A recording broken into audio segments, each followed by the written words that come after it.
I could still taste the sweetness of the early satsuma as I dumped the rind onto the surface of the perfectly polished coffee table. A half-empty glass of French Bordeaux stood on the table in front of me. For some reason, her words rattled around in my brain for a few moments, searching for a safe place in the depths of my cerebral cortex to bring some clarity to what she intended to say to me. I didn't care. I'd heard it all before. I just hadn't been paying attention until recently. Maynard, I'm going to go away for a few days to the lake house to unwind a bit and get cleaned up. My wife of 14 years told me as I sat on her horrible wicker couch. There were 3 suitcases by the door. She held the keys to her new car in her hands and a straw hat on her head. Maynard, would you be a dear and help me carry them to the car? I looked at her like she had a huge, snotty crust on her forehead. Rising from the couch, I picked up the glass and silently walked out into the huge kitchen, poured the Bordeaux down the sink drain, and out the back door before settling down by the pool with a fresh Landshark lager in hand. By the time I finished the first bottle, it was gone. I've grown to hate Bordeaux wine, and it's a shame. It's one of the best French wines. It ages very well. And for some reason, my wife Cynthia started ordering it regularly when we had dinner at a restaurant, and bottles of it started showing up in the house. I think my festering hatred for it took root when I found 2 stems of the leftover vintage on a dresser in one of the guest rooms, along with a pair of gold cufflinks with my initials MB engraved on them. I didn't own or wear gold cufflinks ever. The phone buzzed in my pocket. Maynard, please remember to feed Thomas and make sure he gets a little walk before bedtime. You know what happens when he doesn't. I just passed out. Thomas is her dog, and the damn thing shits on the kitchen floor if he's not let out every night to do his business. He usually walks in the garden during the day, so it's not a problem. It's not my problem, though. Thomas is at the society's center right now, looking for a new human to be miserable. Cynthia just didn't know it yet. After the next 2 mugs, I started to think more rationally. Along with the Bordeaux and that damn dog, another thing had been getting on my nerves lately. This huge, monstrous house. Cynthia had inherited it from her grandmother, and it had been in the family for over 175 years, with each generation adding new houses to it except this one. The house had 8 bedrooms and 7 bathrooms, not to mention 2 front parlors, living room, dining room, library, huge kitchen, and more nooks and crannies than I could ever count. The house had a deep, granite-faced basement with a wine cellar and still had mid-19th century leaded glass windows, and the roof was covered with slate and copper, not shingles. If Cynthia valued anything as much as life itself, it was this house. I hated the hell out of it. And so, at the age of 39, standing in the foyer of the house I hated, I finished my 4th Landshark and looked around carefully. She was due to arrive at the lake house just about now, and if practice was making itself known. The phone in my pocket buzzed. Maynard, the house, the lake house, Maynard, there's a fire. She spoke almost hysterically. And there's a body in the ruins, a corpse. Maynard, did you hear me? A corpse? Probably a bum, Cynthia, probably a bum. Next chapter. I wasn't born for this. Hell, I shouldn't have been born at all if it wasn't for a drunken serviceman. The first time was prime time, and Marie Blanchard found herself with a baby in her belly and one of the best in the country, unwilling to step up to the plate. If he had done that, he probably would have ended up behind bars anyway. Instead, he ended up in the clutches of a very angry and determined Charles P. Maynard, who grabbed the boastful son of a bitch outside a dusty bottle shop in Port Allen, Louisiana, and offered him death at the hands of a 58-year-old grandfather with steel blue eyes and an iron grip. But no one ever saw hide or tail from him again. Charles P. Maynard was an irritable man who eventually died at the age of 87. He was also my great-grandfather, and the only real father I ever knew. My mother's relatives were killed in a car accident when she was young, and Charles became her guardian. I don't know the whole story, but it was decided to name me Maynard in his honor, Maynard Blanchard, 2 family names. The Maynard family grew up to be scrappy, moderately successful people. Charles was a lumber merchant. Rich in land, he said, with an empty wallet. Of course, he was exaggerating. We never lacked for anything. Every year he took us on vacation to the Gulf Coast, and Christmas was always plentiful. My mother married a pharmacist when I was 13, and I chose to stay with Charles in Baton Rouge rather than move with her to Mobile when given the choice. In retrospect, it was a good thing. She ended up running off with a trucker to Mexico and then settling in Sacramento, California. I still get picture postcards from her from time to see how she's doing, even though we've only seen each other a couple times since Charles died. It was graduating from LSU many years ago that set me on the path I am on now. I earned a degree in civil engineering and was hired by a New Orleans firm that needed a road warrior, someone who could live out of a suitcase and work anywhere at short notice. The pay was good, the work was interesting, but I literally had no home or place to live. I lived exclusively in a hotel room unless I was returning for the weekend, in which case I stayed with Charles. Next chapter. I caught a glimpse of her at a hotel bar in downtown Jackson, Massachusetts. By that time, I had been working on the road for a couple years and doing work at a large construction site a couple blocks from the hotel. I took another sip and slowly made my way toward her, stopping here and there. I didn't want to be obvious. She kept in the company of two other women, girls, I'd say. All of us were in our early 20s. "Don't you work at the new site?" she asked straight to the forehead before I could introduce myself. "Yes, ma'am. I do engineering work for them. I'm Maynard Blanchard. Nice to meet you." I shook her hand politely. "Nice to meet you, Maynard. I'm Cynthia Dawes, and these are my friends, Priscilla and Candace. Are you going to work on this site until it's finished?" Both friends looked me over from head to toe, and Cynthia smiled pleasantly. "As long as they have me." I bought the next round of drinks and had a long conversation with the three of them, and that night I would have entertained any or all of them if I had the chance. They knew it too, and were just awful about it. Every one of them was an inveterate idiot. I learned that Cynthia worked in the office building across from the construction site, but she didn't share anything else. She must have seen me at the construction site from her office, is what I assumed. After an hour of talking to them, three well-dressed men approached the group, and it felt like I was about to become the odd spoke in the wheel. One of them, a guy named Michael Bishop, who looked to be in his early 30s, was obviously Cynthia's current interest, and I could feel the testosterone stoking the flames of his ego. It didn't matter to me. He was a soft white-collar guy who didn't look like a man who worked hard. If his self-confidence fooled him with false bravado, I'd beat his ass to the sidewalk, but there was no need. I was just dating the wrong ladies, so after finishing the evening with a shot of red on the rocks, I headed to my room. The next night I was sipping a beer at the bar of the same hotel, trying to catch a little bit of the game on TV, when she lowered herself into the seat next to me. This time, she was wearing only jeans and an Ole Miss t-shirt and sandals. The bright red lip gloss was gone too, replaced by a soft pink shade. "Do you miss me?" she asked. "I've been pining for my beer all night." I chuckled. "The more important question is, does Mr. Bishop miss you?" "Oh, don't worry about him. He's busy." I didn't worry about him one bit, and 45 minutes later we were upstairs. A couple nights later it happened again, and it went on like that for the next month or so, until Cynthia stayed the night at my place. Over breakfast the next morning, she shared a couple of interesting pieces of information. First, she worked for her dad, who was also the real estate developer who owned the project I was working on across the street from her workplace. Second, she was announcing her engagement to Michael Bishop at a dinner party on Friday night. "So why are you here with me?"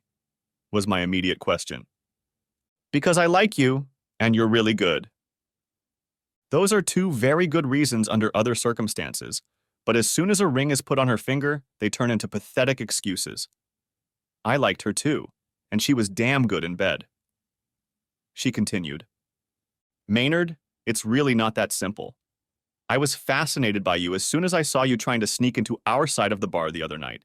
When I first saw you, I knew you were special, different. But Mr. Bishop has a little more special sauce, huh?" I wasn't being flippant, or at least I wasn't trying to feel offended or upset by this turn of events. In fact, I was curious. It's complicated. I'm sure it is. Really, really, seriously. Oh, shit, she replied with a half smile. Bishop and Dawes is Dad's company now, since he bought out most of Michael's father's stock years ago. Michael is the senior vice president at the company, and we've known each other forever. Well, he was my first at a tender age, and over the years it was always assumed that one day we would be husband and wife. Dad has always taken Michael under his wing since Mr. Bishop died a few years ago. Maynard, you probably wouldn't understand. It's the way things are in our families. I've been engaged to him always. This only formalizes it. So I was something like the experience of sowing oats for a bride-to-be? Don't get me wrong. I enjoyed every minute of it. I just felt there was more to it, that's all.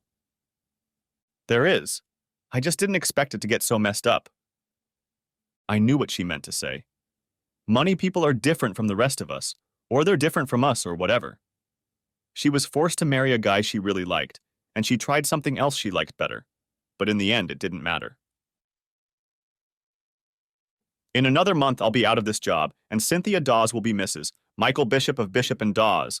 Company, I'll be in another city with another woman, and with my eyes set on the next destination. At least that's what I told myself. Here's to the bride-to-be, said I, raising my juice glass. Next chapter. The job ended 2 weeks early, and after resting up for a long weekend in Charles, I took a job as a project engineer for a hotel under construction in Memphis. It was a somewhat melancholy endeavor after the whirlwind of the previous few weeks with Cynthia. I pretty much stayed in, eating dinner and occasionally drinking beer at the bar. Eventually, some young Turks working on the project grabbed me one night and dragged me down to Beale Street where they got me drunk on liquor, and I made a fool of myself. I ended up going to bed the next morning with a rather attractive middle-aged woman who had no idea what my name was, but that didn't stop her from continuing the celebration until breakfast. She was a recently divorced Bella who had just discovered that there was a whole world of men who didn't view her as annoying property, someone to turn to. Her ex-husband had left her a year ago for a younger model, leaving her with a nice score, and now she was discovering herself and using me as her current measuring stick. I liked her resilience, or whatever they call that vigor that some women have when they discover after years of propping themselves up on the elbow of their insignificant other that they are worthy of attention in their own right, despite their ex-spouse's neglect. Bella had 2 daughters who were currently visiting their father and his new wife. So she had the weekend free, and over breakfast, we decided to spend it together, exploring the town, the river, and the surrounding area. Maynard, what are you going to be when you grow up? She asked. She asked over the rim of her morning latte with a mischievous grin. I was thinking of becoming a gentleman farmer, but I'm not good at growing weeds on a regular basis. There was some truth in that. Charles had tried to interest me in cultivating a large tract of land on the plains of Port Hudson, just upriver from Baton Rouge, before he got to Bluffs. He had 300 acres of good farmland that he bought at auction and leased to a cattleman. I just couldn't get interested in it at the time. I was going to LSU instead, and soccer and chicks were much more interesting. My first boyfriend was a farmer from Greenville, Massachusetts, where I grew up. His dad grew soybeans and anything else that would generate income. We were pretty serious until I left for school after graduation and got bitten by a shark. A shark? Yeah, my ex-husband. He was finishing up law school, and I had just arrived on campus as a pure small-town girl who had never met a real man before. Damn, that's not fair. My first now is a great guy, happy, successful, married, 4 kids, his own business. So the shark ruined you for boys? Well, I guess so. Married me 2 years later, and a couple years after that we had twins. For some reason I thought of Marie Blanchard and how much better her life would have turned out if she had been in similar circumstances, even if her asshole husband had run off with some young stranger. Bella and I spent a great day on the river, and in the evening we took a boat tour for dinner, after which we went to my room for the night. By morning I was fully recovered and marveled at the middle-aged women and mothers. Sunday it happened again, and by Monday morning she was back in her world of mother and career woman, and the age difference of a few years was probably an obstacle to something more. Nevertheless, she left me her business card. Over the next 4 months, I finished my work in Memphis and returned to Baton Rouge to rest, and then took a planning job in the New Orleans office. This allowed me to avoid traveling across the country for the next 6 months, and by then, my feet were itching for other pastures. I didn't have to wait long. Maynard, you're going to Jackson again to see that client. Sam, my boss, told me this over lunch at Ryan's Pub on Bienville Street. What happened at the site? I asked curiously. Bunk. I don't know if there was anything special about it or not. I know the client wants to redo some of the plans and wants the same guy who worked on the first job. Consider it a good recommendation. He laughed. 2 weeks later, I was in Jackson, staying at the Marriott Hotel downtown, sipping a beer at the same hotel bar where I'd parked during the first job. In the morning, I had a client meeting to attend, none other than Bishop and Dawes. Ever since I'd arrived in town, I couldn't get the memory of Cynthia Dawes out of my mind, and as I walked through the brass doors of the B&D office building, I half expected her to stand there and greet me. But that didn't happen. Instead, a guy who looked like a Poindexter came out of the elevator to take me up to the 6th floor, to the project department. He led me through many cubicles and offices with windows, and then opened up a large conference room half filled with lots of people. Mr. Blanchard, I'm glad we were able to hire you. Welcome to Bishop and Dawes. I'm Cecil Dawes, and we will now move on to introductions. I estimated he was in his late 50s, maybe early 60s, and was without much of the pretension one would expect from people of good wealth. Coffee and Danish food were brought to everyone, and as we sat down, Mr. Dawes began the introductions. If he hadn't recognized me when we first met, Michael Bishop hit it well. The project itself was worth the trip. B&D wanted to build a large atrium on the other side of the Creditor State Building and connect it with a sky bridge or wide underground fairway with retail and grocery stores along the way. Their architects drew sketches of both proposals, and throughout the day, we discussed the specifics of the project. At the conclusion of the day's work, Mr. Dawes excused himself for business, and several staff members and I planned dinner for the evening. Michael Bishop excused himself on personal business. As we shook hands, all I could think about was how delightful his wife was making love. And then he said, "Impressive. I like his plans for the atrium." I managed to get out. Nancy must have been aware of what Cynthia was doing because she had such a subtle, sly Mona Lisa. The thing is, I made it a rule never to have fun with married women. When you entertain a married woman, Maynard, the following happens.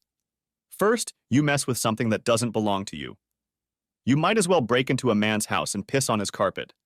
Second, you have no respect for yourself for having fun with a woman who can do that to her man. And finally, you better get out of town quick, because more men have died because of this than because of Popo. Find yourself a woman who isn't attached to some other idiot, and your personal life will be pretty damn enjoyable. There are millions of them out there, trust me. I was about 15 when he told me that, and I was doing housework for a woman whose husband was a truck driver. Charles knew of her reputation as a stranger hunter and her predilection for much younger guys. It was good advice.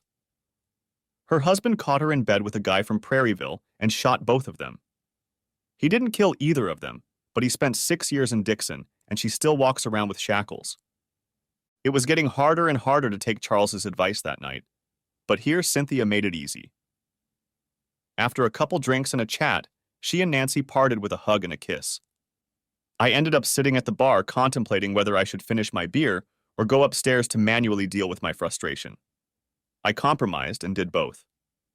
The rest of the week passed in hassles and meetings of all the major parties involved in the project, and by the end of the week everyone had stopped on the approach to the Sky Bridge. I called my office to let them know I was staying the following week to review our participation in the project. I hadn't seen Cynthia since the night of our dinner, and Friday night I watched people partying at the bar. The retro disco band had already thundered away, and the sounds of covers of KC and the Sunshine Band. Cynthia led us out onto the dance floor and demonstrated how to be impeccably dressed, keeping her eyes on me the entire time. The next time we did a slow number, I noticed a ring on her finger. It wasn't a big sparkling stone. It didn't look like an engagement ring at all. It was a simple little ring with an opal in the center.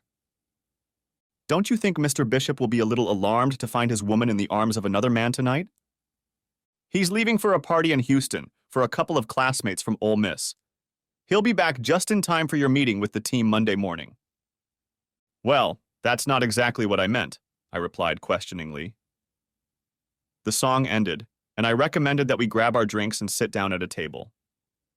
I meant that I'm sure he wouldn't appreciate me entertaining his woman this evening. It makes for uncomfortable dinner conversation, don't you think? Oh, I'm sure he'd be a little upset to see me working up to my 7th sweat with a bun like you, but I know for a fact that I have no reason to tell him that. So why didn't you go to the party with him? I asked. I don't know any of those people, and to tell you the truth, I hate those kinds of events, especially in Houston. Besides, I'd rather be here with you. At this point, she excitedly stood up, started waving her arms and yelling, "Over here! Over here!" Standing at the bar were 3 friends, each wearing heels and similarly styled dresses. Priscilla, Candace, and Nancy, who was out that evening, walked over and pulled another table over to the one we were sitting at. "I see you found your beefcake." Candace grinned. "Will you be sharing?" All 4 of us found it pretty damn funny, and in the midst of the beauty, I could only smile with them and thank my lucky stars. Truth be told, if it weren't for the ring on Cynthia's hand, I would have preferred the table to remain between the 2 of us. As it was, I could only savor the flavors of each of the women. Not an easy duty, as one might think. The rest of the evening passed in a quick study of how all 4 women moved on the floor, slow and fast. Candace wasn't kidding about sharing, and she made her intentions clear, especially in the slower numbers. Unfortunately for her, and probably for me, Cynthia stepped in. "There are plenty of males here for her to play with," she whispered in my ear while I was on the dance floor. "Maybe, but she seems interested in Cajun cuisine, and I know a thing or two about savory recipes." "I know it all too well, don't I?"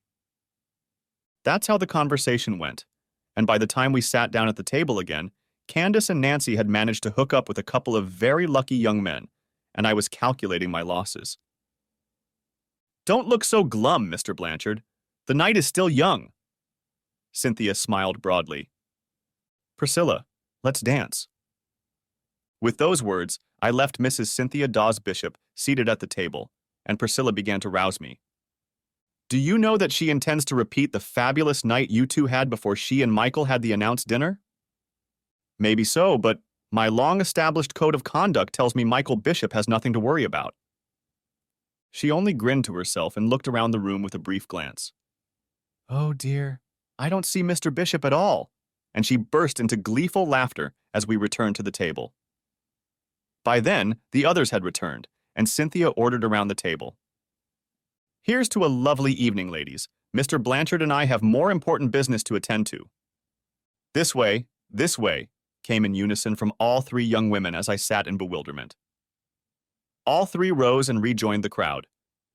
"Now, Maynard, shall we go and see if the maids have fluffed your pillows well?" She was transforming into a seductress before my eyes, and Charles's admonitions were ringing in my ears. Don't entertain a married woman. Don't. "Cynthia, I don't think you've forgotten how I feel about running after another man's woman. I'm just not like that." She looked at her ring finger, and her face instantly perked up. "Oh, this? Oh, I can take care of that." She took the ring off her finger and put it in her clutch. "There, now I'm no longer married, and you can run after your woman, Maynard." She purred. Charles had never told me about a scenario like this, so I was a little confused. "Seriously, Maynard, Michael and I never married. Take me upstairs and I'll tell you all about it in the morning." The look on my face must have spoken volumes, because Cynthia rose from the table and, taking my hand, led me toward the elevator. Of course, I just followed her like a fly caught in Charlotte's web. I missed her dearly when I found her again. I just didn't realize how strong a spell she had cast over me. It was so good, There was little I wouldn't have agreed to for her. The next morning, she told me her story over Danish coffee. Well, you see, we had an announcement party and Michael went and put a huge diamond on my finger. It was all good except there was one nasty girl, and of course she made sure she was heard. After Daddy published the ad in the paper, she must have realized she'd been duped. Who's she? Interposed I. His mom, of course, and not just any mom, mind you. Michael knocked up Miss Monique Pressler, whose family bank finances almost every major project in Mississippi, including several of Dad's businesses, including Lending State. Dad took him aside and asked him if what Pressler was telling him was true, and he admitted it. We're a little old-fashioned, Maynard. In some families, mine and the Pressler family included, you should knock up one of the precious baby daughters and you've already got a wife. She laughed.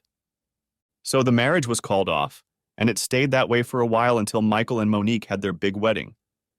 I must have been angry at first, but I quickly got over it. I figured I was saving myself for you. Even I found that funny. So what now? I asked. You're going to be my husband, and we're going to live happily ever after here in Jackson. She was so sure of herself that I was even beginning to believe it. Why does your father still keep Bishop around? Family obligations, plus I asked him to. I still like Michael. He screwed up, but he gave his kid a name and didn't run away or anything. He just won't be my husband, but you are. I'd rather you sleep with that hot mommy you were with in Memphis than marry a rich, spoiled girl in fancy pants like that. I bet she'll make you sign a prenup, too. If she does, make her sign one, too. Hell, you'll be wallowing in the mud when I get my act together. He growled that and poured another shot. Charles was like this most of the time. He enjoyed my exploits with Bella, but he was serious about the prenup. I was his only heir, and one day I would have more dirt in the form of land than I knew what to do with. He had one last piece of advice about Cynthia that I wish I had paid more attention to. Son, if you marry this girl, keep your eyes open and mind your own business. These rich people have a different morality altogether. They can't help it. That's the way they were brought up. And you, well, you're damn near a coon ass, or at least you would be if your mama, God rest her soul wherever she is. California, Charles, I interrupted. Oh yeah, anyway, we have our own ways of dealing with rich, swaggering assholes. If some guy in a damn fancy suit starts running after your woman, just remember this. There's more than one alligator in these coves that don't mind eating blue blood. Yeah, he's old school, I thought at the time. Cynthia and I got married after a long talk with Papa Dawes. I had to remember not to laugh when I remembered that nickname, but he was serious. There were rules of propriety to becoming a member of the family, and it was my great privilege. All in all, Cecil Dawes was a good and fair man. I agreed to keep his daughter in Jackson when my company allowed me to work in the local office in Jackson rather than commuting to New Orleans. I still had to travel a lot, though Cecil did his best to convince me to join him, though I refused every time. Eventually, the company promoted me to regional manager, and I stopped traveling for the most part. Next chapter. The first few years of marriage were what many would call blissful. We picked each other's bones regularly and often. Sure, I had to put up with the expected dinners and grand events thrown at the Dawes estate with all their pretentiousness, but I didn't mind Daddy Dawes at all. I could talk to him like a man, not some cowardly subordinate, and he didn't take offense. Shortly before our 4th anniversary, there was a rapid separation of events that disrupted all expectations and plans for the future. The first event was the sudden death of Cecil Dawes on the afternoon of a charity golf tournament. He dropped dead of a heart attack, rolling over like an empty sack. His wife, Emily, did not miss a beat. Kinship ties should be noted first and foremost. Cynthia's mother died when she was just a little girl, and Cecil married Emily when Cynthia was 14. The love between the two women never faded over the years, but Cecil had the wisdom to take care of Cynthia, ensuring his second wife had enough influence and prestige to keep her happy and listened to. Upon Cecil's death, my wife inherited 45% of her father's estate. 35% went to Emily, and he left me 20%. This was also the voting shares of B and D. Emily also won a seat on the Bishop and Dawes board of directors and colluded with the majority of the board to put Michael Bishop in charge of the company. After receiving dividends from the inheritance, Cynthia retired from the firm at the ripe old age of 27 and engaged in charitable community work. Emily, on the other hand, married Michael Bishop's father-in-law, the respected Fox Pressler. As a result, there was cross-pollination on the boards of both family firms. Cynthia simply showed no interest unless there was a board meeting or investor conference she was required to attend. The second major event was the death of Cynthia's maternal grandmother. Mabel Nason had been old capital since the war between the states, when a great-great-grandfather or some such had providentially converted most of his holdings outside his antebellum home into bullion, which was stored in ample quantities away from the prying hands of the Union. Mabel left the sprawling house to Cynthia, and spouses Maynard Blanchard and Cynthia Dawes Blanchard settled into about a third of the rooms of the stately mansion along Natchez Trace. Finally, my mentor and only blood relative east of the Mississippi, Charles P. Maynard, passed away, tired of life, at the age of 87. He left me everything he owned, including a house in Baton Rouge. He once told me that he would leave something to my mother if he could find out where the hell she was. Mother returned to Baton Rouge for the funeral, and I have to say that for a 45-year-old woman on her third marriage, she looked very good. She was California-style healthy, with a good tan, and she had everything going for her. The man with her was some 60-year-old gold digger who probably kept her around for the sake of his wallet. Marie Blanchard Parker Simpson had struck gold in Sacramento with Arthur Simpson III, who had bequeathed her a bloody fortune when he died of a heart attack 3 years earlier. Charles lived to laugh about it, and here she was presiding over his rather unobtrusive funeral. He'd allowed only Mom, me, Cynthia, his lawyer, and the little widow he kept on the side even in his old age to attend. After we covered him with several buckets of his own dirt, well, technically it was supposed to be my dirt, we all sat down in the living room of Charles's big house, and the attorney read his will. As mentioned, I was the sole heir, but there was a letter addressed to me in it, asking me to give people what I saw fit. We did not discuss the details, but I saw fit to give a small allowance to the comforting widow. The mother was not interested in anything, so we concluded the matter and went back to our business. When the dust settled, I was what Charles always called a land-rich man with an empty wallet. I had land holdings in Louisiana, Mississippi, and East Texas, mostly timberland and some leased farmland. Had a modest bank balance and 2 commercial buildings in downtown Baton Rouge along with a house. I instructed the attorney to keep it all in a portfolio, and I would periodically manage the investments. The rental income continued to flow into the bank account as before, under my control. I really didn't have time for it. Work kept me busy, and with Cynthia's schedule, I left most matters up to the attorney. Next chapter. All the members of Cynthia's rag parade, as I called them, married successfully and led leisurely lives somewhere in the crossroads of the South, as Jackson is sometimes called. Priscilla and Candace both married wealthy attorneys, each at least a dozen years older than their brides.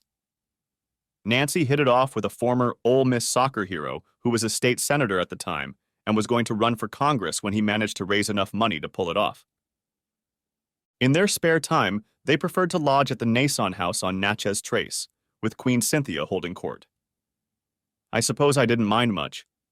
They were all great eye candy, and given the near absence of poolside clothing, I enjoyed many a day just sipping a beer in the eye shade. Married life continued quietly for both of us, and for the next few years, there was nothing unusual or questionable until what I called the conversation occurred. "Nancy, have you decided who you're going to take to replace Beau?" asked Priscilla one afternoon. Asked Priscilla one afternoon by the pool. I was working in the pump station trying to fix one of the salt filters and just minding my own business. "Girl, I tried out a couple of them last week and Ben turned out to be a damn fool. He could only get it up once, and that was just to get it started. Santos, that guy on the other hand is a different matter. That bastard plows on autopilot one after the other, just like a goddamn ever-ready. Damn, that sounds like goddamn Michael, huh, Miss Blanchard? Said Candace a little louder, turning to my wife. Jesus, woman, keep it down. He's right in the house, she replied, nodding at the house and turning to me, breaking into quiet laughter as she did so. These are things husbands don't need to know about, you know? Amen, Priscilla added. Although, girl, I don't see why you need Michael with your own supply of prime to take care of this case. There isn't a respectable woman among our acquaintances who doesn't keep a man on the side unless she's some poor girl who can't afford it, interjected Nancy. Cynthia giggled along with the others, then added, If Michael hadn't entertained me, there wouldn't have been anyone else. That's just the way it is. So, Nancy, is Santos the one? That was the end of the conversation, and I retreated into the house through the service entrance. We had been married for over 12 years by then, and given how I was feeling at the moment, another 12 minutes might have been too long. I poured a cold beer and retreated to my private mail space in the wine cellar, deciding that the conversation needed a plan. The young woman was in her early 20s, but looked many years younger. The young woman was a regular at a bar in downtown Baton Rouge, working at a law firm and spending her free evenings learning the intricacies of nine-ball and becoming quite adept at handling the cue. She beat me in 3 games, and eventually I started buying her drinks until the young lady agreed to entertain me in the large bedroom of the house Charles had left me years ago. Part of the plan was to get back on the road, or at least give the appearance of doing so. Rather than waste miles on frequent flights, I decided to make frequent visits to the old house and look after the briefcase the old man had left in my care. I spent half my time in Baton Rouge, a third managing my assets, and the remainder in the delightful lair of my beautiful and adulterous whore wife. Cynthia's father owned a house on the banks of a reservoir at the headwaters of the Pearl River, which she had purchased from Emily Pressler. It became her personal refuge and retreat. I wasn't attracted to the place in the slightest, just a house on a large, secluded lot in the lake area. She seemed to spend a lot of time at the lake accompanied by one particular suitor. The escape in my mind was down into the Atchafalaya Basin, where Charles always kept a large boat tied up, only accessible by boat, and unless you were an experienced raccoon, you needed a GPS locator to get there. That's where the key elements of the plan came into play. Sure, you can do all that and more if you have the smarts. This giant with big colored ears told me while sipping a warm, flat beer. Rudy Cormier sat in a cushioned chair on the porch, overlooking the tethered end of the houseboat we called camp, fending off the occasional trickle of smoke from the thick cigar in the corner of his mouth. He was the baby of the family, the youngest son of Manfred Cormier, nefarious but trustworthy if you were related or close to him, and a longtime friend of Charles when he was alive, especially in his youth. We're going to have to push all this stuff off the shore and move it around so it doesn't resurface. You know what I mean? Rudy continued. Tell you what, if you get it there, they'll never see it again, but it'll cost you. Rudy knew I was willing to pay for what needed to be done, and he and his team were the ones who would get it done right without anyone else's prompting. We agreed on the details and then went back to having fun inside the boat. When I got back to Jackson, Cynthia was at the lake house. At least that's what her GPS locator app showed me. I could have confirmed that, of course, but I didn't need to at that point. I could have watched any number of digital videos taken here on the trail, or turned on the broadcast from the lake. Anyway, after a while, when the anger passed, I got bored. She's just obsessed with technology.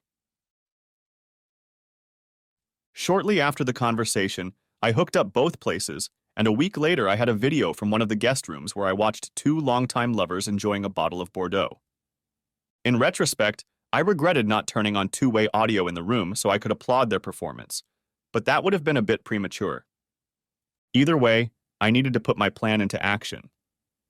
Cynthia, why don't you sell your stake in the company and put it into more profitable investments? The dividend stream can't compete with what the markets are offering now. I asked her one night at dinner. She hadn't thought about it because she had become lazy and complacent, like a spoiled little rich girl, even at age 37. I worked on the issue until she agreed to talk to a broker to see what her options were. I had just such a broker in mind. Rudy Cormier, despite all his backhanded attributes, knew how to put on a suit and look appropriate. He'd been doing it for years. He could be a giant with a big ass, but he dressed well, and the ladies usually liked that. Cynthia ate him up and he talked her into going to dinner with him. Rudy convinced Cynthia to sell her stock in Bishop and Dawes if she could get a high valuation on the goodwill. It would net her nearly $15 million after taxes and fees and would get her considerably more than the 2% dividend she was now receiving on those shares. When it was done, Cynthia invested the proceeds in half a dozen legitimate accounts, and B&D became a minority-owned investment bank in New Orleans with at least a dozen levels of ownership that led nowhere. Later, I listened as she relayed this information to Michael Bishop. "You did what?" he growled. "I transferred the stock I inherited into several investment accounts and got a nice appraised value for it. That will double my annual income at least," she replied. "Damn it, Cynthia, my job is on the line. I have a family trust, but the new owner is putting my job in jeopardy." I thought he was going to cry, but he didn't. "Show me what you did so I know it's okay."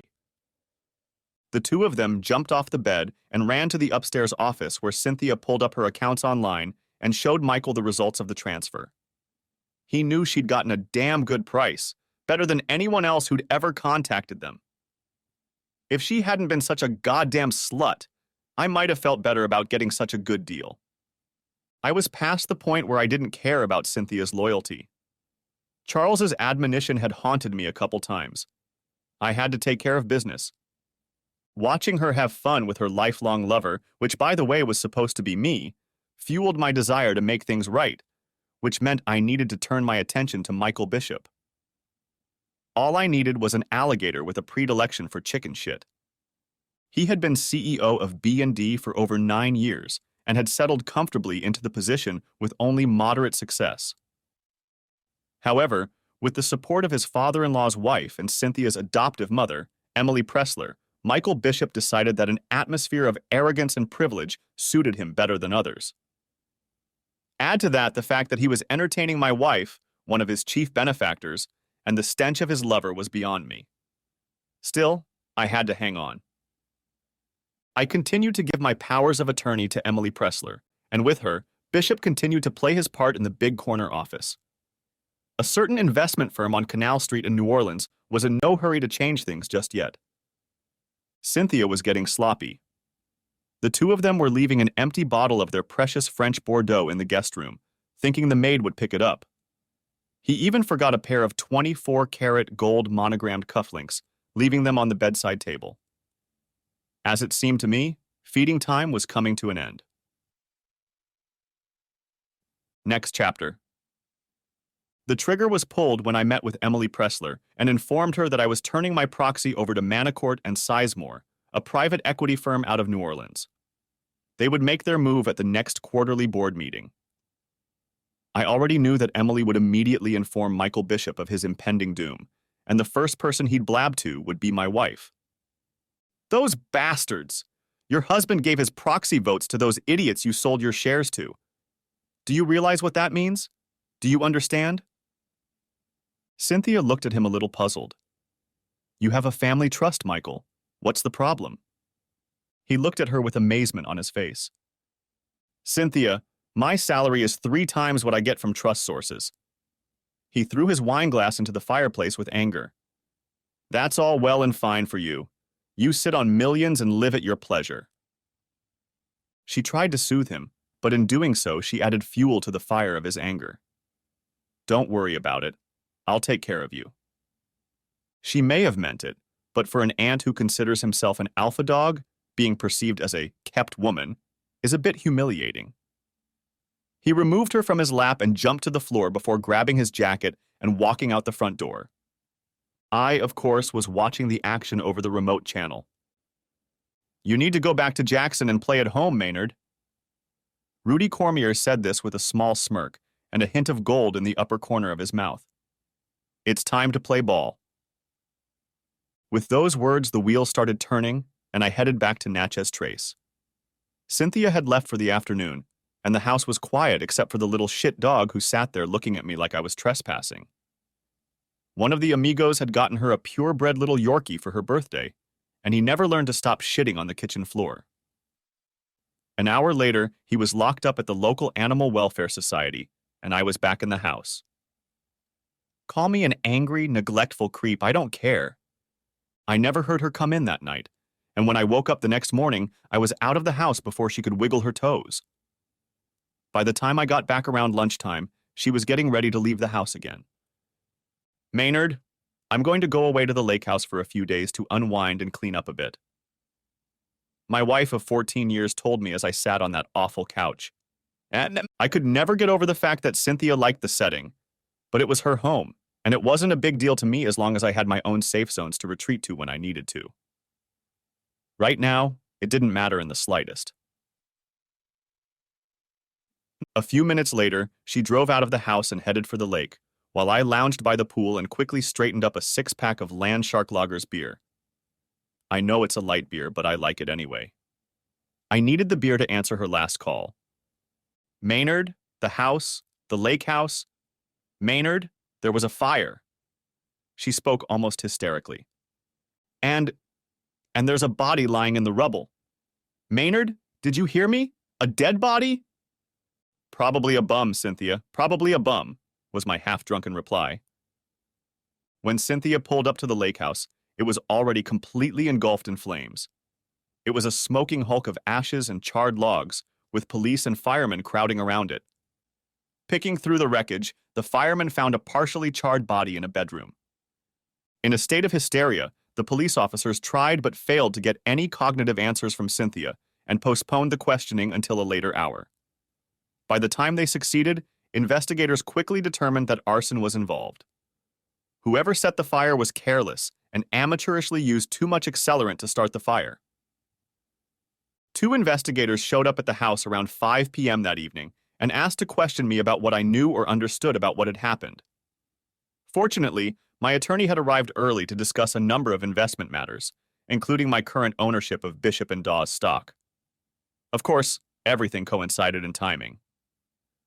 Mr. Blanchard, can you explain your whereabouts from the time you left the house this morning to the time you returned just before noon? My attorney intervened. Is Mr. Blanchard under suspicion of any wrongdoing? He is considered a material witness until we determine otherwise. I'm sure you understand, counsel, replied one of them. My attorney simply nodded at me. I had breakfast and a business meeting with Emily Pressler at her home with her husband Fox Pressler until he had to leave for another event. I arrived at 9 a.m. and left just before 11:30. Of course, they can both confirm that, and I'm sure the GPS readings on my phone will confirm it as well. Are you familiar with a man named Michael Bishop? Of course I am familiar with him. He's the CEO of a company I own a stake in, my late father-in-law's firm. He's an old childhood friend of my wife's. He's Fox Pressler's son-in-law. They muttered among themselves, asked a few more clarifying questions, and after a few pleasantries withdrew. Cynthia appeared just after they left. Maynard, the police, they think the body in the fire is Michael, our Michael. I looked at her with an expression of almost disgust on my face. Who's Michael? Michael Bishop. You know who I'm talking about. Of course I do, I smiled. She gave me a strange look and went upstairs. I didn't follow her and walked my lawyer to his car, then walked around the pool and settled down on the patio. Over the next few days, circumstances and evidence shifted as investigators and others traveled to Natchez Trace. The forensic lab and the coroner determined that the body found among the debris at the lake was not Michael Bishop's, but that it belonged to an unknown, unidentified man who was found with Michael's bridge in his mouth, carelessly placed there along with his wallet. It was a very feeble attempt to give the impression that Bishop had died in the fire, and to add to the mystery, he had not been seen since he left his office a week ago. Investigators contacted the Presslers and discovered that Michael was soon to leave B&D after the quarterly directors' meeting. And 2 days earlier, to Cynthia's horror, it was revealed that her investment accounts had been emptied, transferred to several offshore accounts, and then reallocated elsewhere a few days earlier. One piece of curious evidence was a piece of paper in a desk in Michael's office that had an account number on it. FBI experts traced it to a Costa Rican bank account that received $1.5 million from a Cayman Islands bank and was then emptied of money transactions over the past 3 days. They also found a record of an airline ticket purchased in the name of Michael Bishop and a man matching his description who had boarded a flight to Costa Rica a week ago. Cynthia couldn't explain how Michael could have accessed her accounts, and she certainly wouldn't talk about her long-time affair with him, especially when I was in the room. At this point, her only hope was that they would find him and her stolen wealth. Long after they had left, I found her sobbing in her study. "I have to go to Baton Rouge in the morning, Cynthia. Are you going to be okay here with all this going on?" She nodded her head. "Maybe the three amigos can stop by and help." I slept like a baby that night and loaded a couple suitcases in the morning, and if Cynthia noticed anything missing, she didn't mention it. The car stopped in the driveway, and I looked back at old Mabel Nason's house and remembered Charlie's frequent saying. She was land rich with an empty wallet, literally, and laughed almost all the way to Baton Rouge. In retrospect, I felt like a cheapskate for a while, so I topped up the bill for Cynthia. The amount wasn't enough to pay for her trouble-free life, but if she took it and the fire insurance payments, she could provide enough of an allowance to live modestly in her expensive home. I also didn't want any unwanted attention drawn to us. I had planned to file for divorce against her, but decided to leave it at that.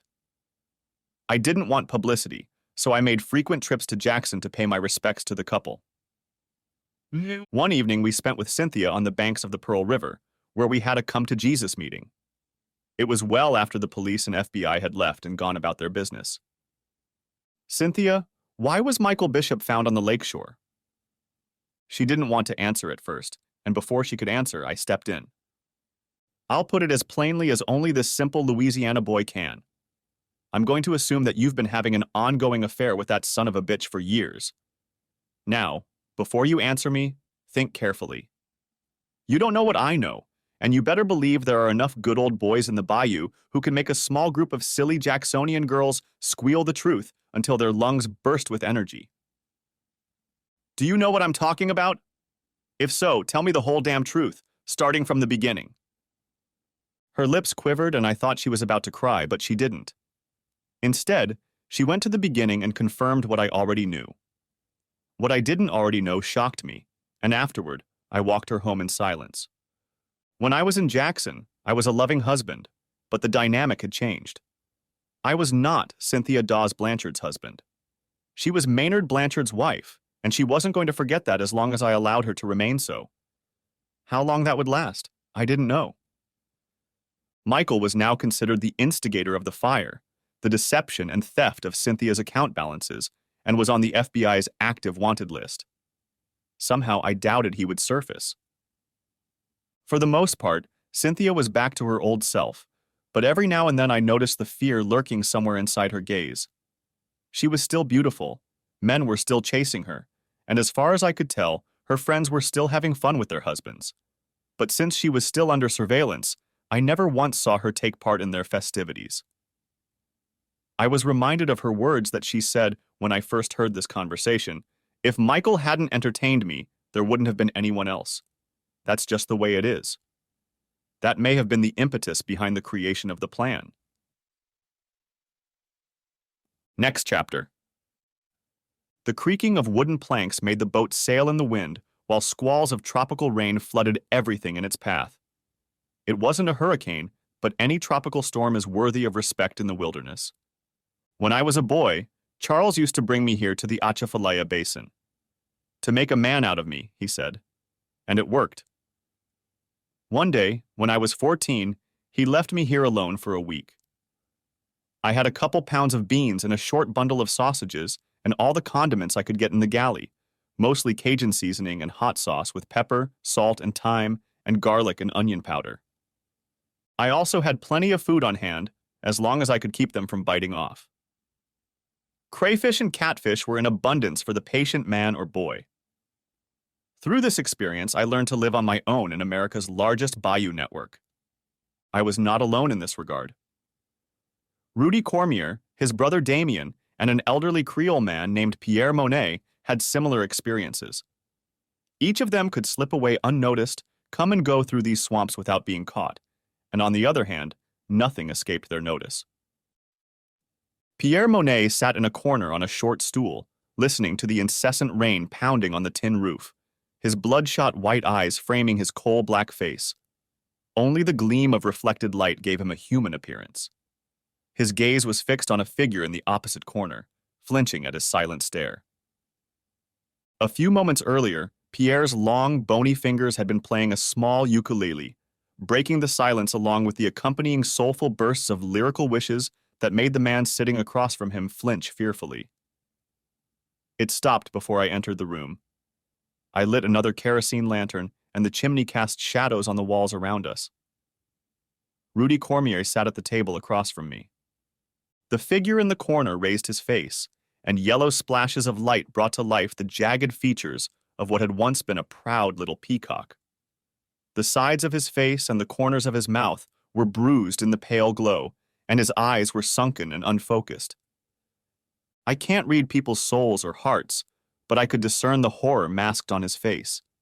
He knew what he'd been through, and he knew that life itself had been worse, but it was all in the past now, just like the rain that was already falling around us. This was not Jackson or Natchez Trace. It was not even within the confines of Western civilization. If not for the keeping of clocks and calendars, it might have been the Mesozoic, if not for the 4 souls inside the floating tin hut. "So what now, Mandamus?" asked Rudy from across the table. "When the storm is over, give him his bag along with a can of beans and sausage or something, and take him across the Bell River. See that he gets on the caisson chase. He ain't coming back. Now I need to have a little private talk with him." Rudy and Pierre rose from their seats and went under the awning on the port side. I stared at the broken man for a few minutes, watching what he had become. Pierre Monet led one of the commons, a Creole gang from Haiti whose tentacles stretched into some of the local communities. They tended to keep a low profile and mind their own business, although over the years they partnered with Manfred Cormier for certain needs. When I was a young boy, I remember Charles entertaining Manfred and the 2 dark-skinned Haitians into the evening. I never knew what the business was, but it was smoky and secret, and one of the Haitians cast a glance at me as I was hiding behind a curtain in the kitchen. His look scared the hell out of me, and I rushed to my bedroom, followed up the stairs by the laughter of each of the men. As lightning flashed around us, adding an eerie glow to the otherwise horrifying scene, I studied my captive for a moment longer before I spoke. "Mr. Bishop, or whatever your name will be in your next life, I'm curious to know something." He raised his eyes to me and stared into the void behind me. "How can a man convince another man's wife to cuckold her husband for 14 years and believe there will never be consequences for such an insult?" I don't know if he could have answered or not, but it wasn't necessary. I was being rhetorical at the moment. One person could let the lawyers handle everything and walk away, having been disgraced but still retaining the ability to hold his head high. Another could just put a bullet in your ear and piss on your corpse.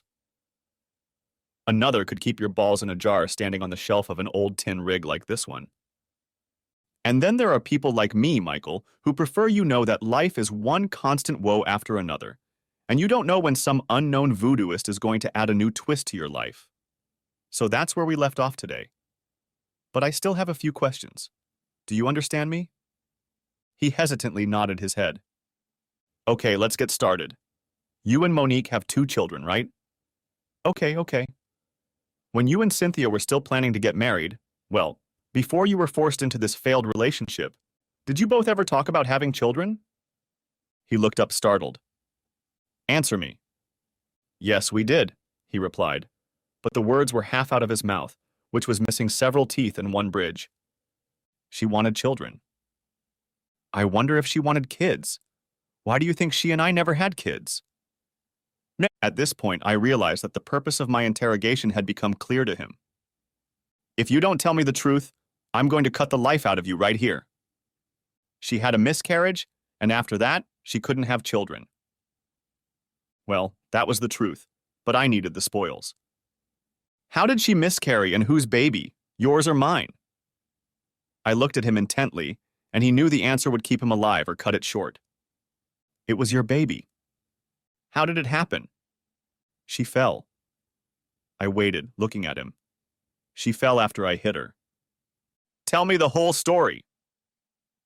Michael Bishop got down to business and told me that Cynthia became pregnant while he was on a business trip overseas, and in anger he hit her, causing her to fall and a miscarriage to occur.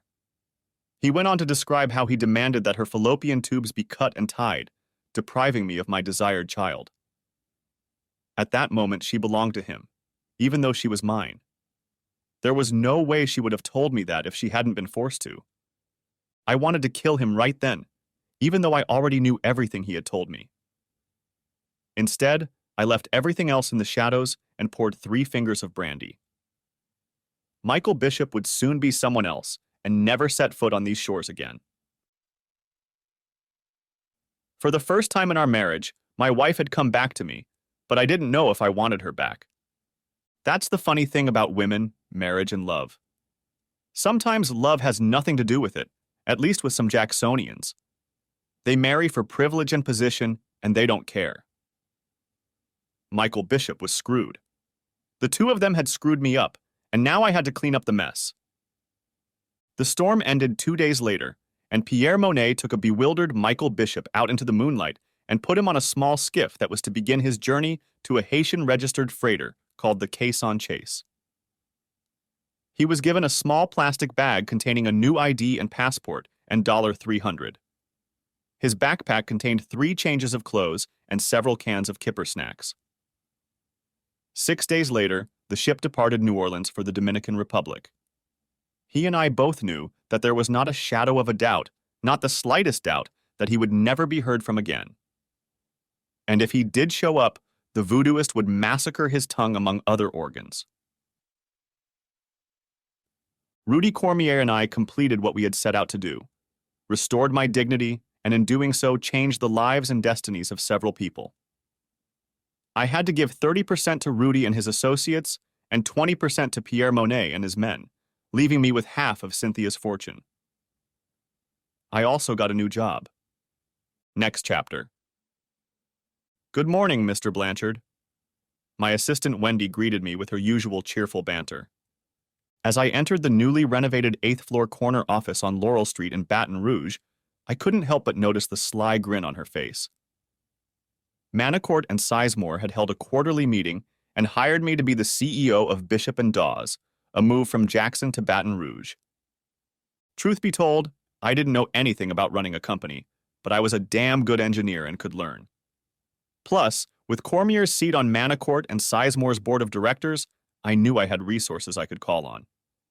Charles's old apartment got a fresh renovation, and I moved Cynthia away from Jackson. Surprisingly, she offered no resistance and was happy to accept the change of scenery. Now about Cynthia. She gave birth to a boy whom I named Charles Maynard Blanchard, about a year after Michael Bishop disappeared into the fog of a world dominated by society and its various Pierre Monet characters.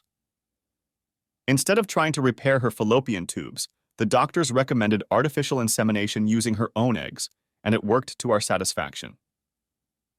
I decided to stay married to her despite her long-standing infidelity, if only so that she would give me the child we had promised each other.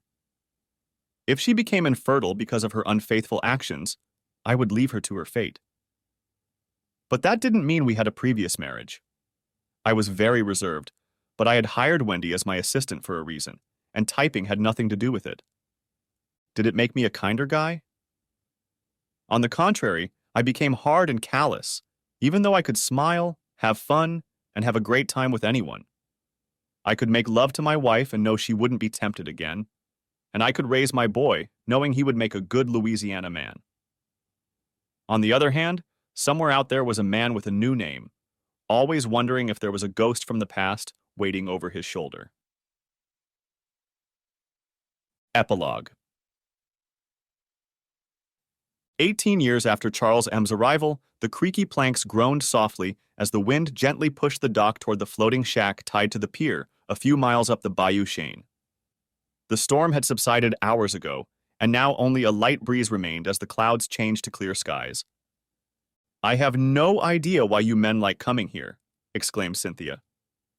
Charles M. only smiled at his mother and said, This is where life begins, Mom. Everything you need to get a taste of life is right here at your fingertips. Cynthia just shook her head and continued making jambalaya while I took the corn tortillas out of the oven. Rudy Cormier sat in the corner and sipped from a corkscrew. He claims it helps him cope with the progression of his Parkinson's disease, but his body still shakes and his arm remains unsteady. Nevertheless, he was able to cope best with his young son, Patrick Cormier, and his friend Monstul Monet, grandson of our long-gone acquaintance Pierre Monet. Together with Charles M., these three boys will be attending LSU in the fall. We continued on to dinner, and while we enjoyed a bottle of cognac on the deck afterward, I considered Cynthia. She was 55 and I was 57, and although she had put on a few pounds in recent years, she was still as attractive as when I first saw her. With the birth of our boy, I forgave her, but I never forgot her. I pulled her out of her society in Jackson, sold the Nason house on Trace, and since we had no family in Mississippi, we had no reason to visit her except for occasional visits when we were passing through. Instead, I turned her into a Louisiana girl. She studied cooking and customs and even earned an MBA from LSU. She became the hostess of Charles's old home, now mine, in Baton Rouge. Their relationship with Wendy lasted long enough for Charles M. to become a toddler, and we parted ways. She married a lawyer and left her job to raise her own family. A few years earlier, certain channels carried the news that an expatriate named Martin Baylor had passed away in Cayenne, French Guiana, leaving behind a local common-law wife and young daughter. He made his living as a bartender at a small hotel where his wife worked as a housekeeper. I asked Rudy to find a way to get a small widow's allowance to take care of her and the baby. As we were tidying up, Cynthia was putting away a few things and came across a small container that contained an ashtray, some photographs of Rudy and Pierre Monet. Among the items was a gold ring. It was a medium-sized man's ring with a ruby stone that said Ole Miss on the top and 1,987 inches, and the initials MB on the bottom, as well as a pair of gold cufflinks with the same initials. For a few moments, she stood looking out the window at the marshes and swamps around us, and then she put it back in the tin container and set it on the shelf. When she turned back into the room, our eyes met for a moment, and I caught a glimpse of fear in the back of her mind. But it was only a moment. At that moment, Charles M. And we stood, as befits a family, deep in the wet byways of the Atchafalaya River Basin. Thanks for watching. I hope you enjoyed it. So subscribe to my channel and watch the next video.